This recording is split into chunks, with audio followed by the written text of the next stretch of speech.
Hello, my name is Bryce Button. I'm AJ Product Marketing Manager, and we are here at IBC 2015, a beautiful sunny week.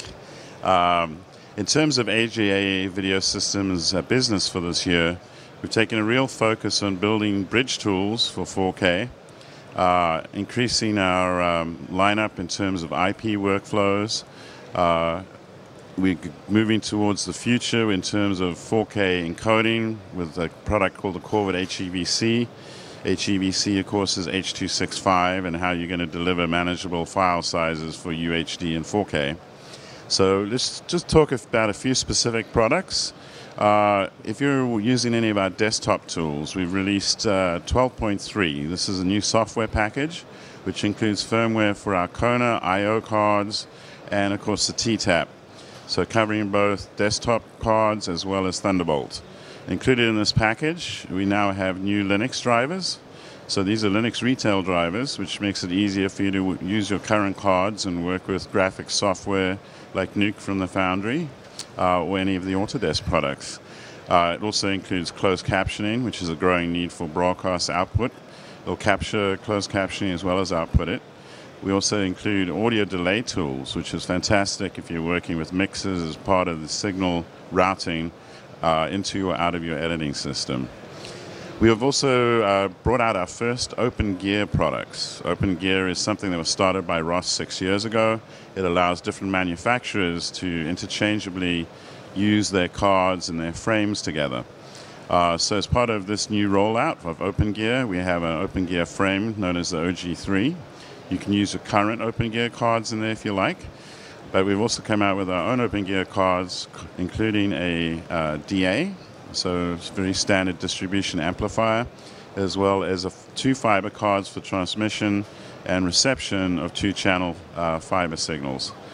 We also have a great new FS product. FS is a synchronizer, and within the FS series, we've had a number of great selling products, and this one, the FS3, now adds the ability to upconvert to 4K. This is fantastic. If you're going to start moving into 4K, especially if you're a broadcast outlet, you're going to need to mix that footage that you're shooting for sports on 4K with most of your commercials, of course, which won't be at 4K. So you can put in SD or HD inputs, and you can simultaneously output 3 4K signals, 2 via SDIs and the third via fiber. We've also got a range of great new minis. We've got a new mini called ROY HDMI. Now the ROY stands for Region of Interest. This is the mini converter you want if you're taking a desktop output and you're trying to take it to baseband video. You can literally choose the portion of the screen you would like to output. So in this case, you can do that via HDMI on the input, and via SDI on the output. So a very flexible tool. We also have increased the range of mini converters in the HD-based T lineup. These two new mini converters will transmit and receive across Ethernet cables SDI.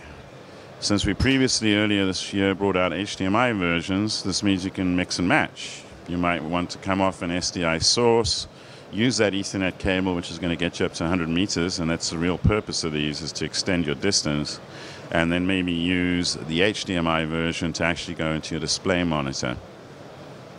NewTek has come out with a new protocol for use with IP workflows, known as NDI, and they are working with all of our cards. These are Kona cards, the Thunderbolt cards, T-Tap again. So if you've been looking for a way to enter the IP space for your broadcast needs, this protocol will make any of your AJA cards automatically work in this environment, which is great news. And then finally, for the Scion camera, which of course we've had selling now for a good year, it's been a wonderful summer with the Try Scion program, where over 500 users have gone and created projects with it. You can find a good-looking reel that's available on our website and on Vimeo.com.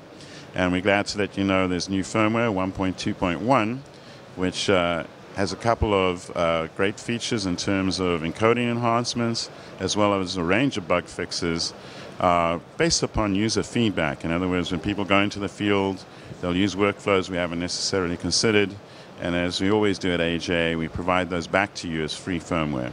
So if you'd like to learn any more, please do visit aja.com and take a look at our main page. It'll lead you to all the latest news. Thanks very much.